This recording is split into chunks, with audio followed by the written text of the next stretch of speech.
Indian cricket board BCCI Indian Premier League IPL परवर्ती season impact player नियम कार्यकारी करिछि।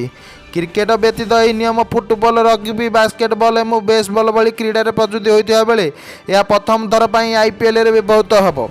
किंतु यह नियम सहित जड़ित एक बड़ अपडेट आसी। ये नियम क्यों विदेशी खेले आदम खुशी हे ना। इम्फाट प्लेयर नियम अनुसार अधिनायक मैच समय 11 खेलुवा खेलाड़ी स्थान में दल अन्य जड़े खेलाड़ी अंतर्भुक्त करेंगे। अक्टोबर में सैयद मुश्ताक अली टी20 टूर्नामेंट समय बीसीसीआई यह नियम परीक्षा करथिला एवं राज्य दल यह पदक्षेप को स्वागत करदे। किंतु मीडिया रिपोर्ट अनुसार आईपीएल प्रभाव खेलाड़ी नियम केवल भारतीय खेलाड़ी लागू करा जायछि। खेलुथिबा एकादश विदेशी खेलाड़ी आने यह नियम व्यवहार करा नहीं। क्रिक बजर एक रिपोर्ट अनुसार समस्त फ्रांचाइजी को पूर्वर कहुए जड़े विदेशी खेलाड़ी अन्य जड़े विदेशी खेलाड़ी को बदल पार ना।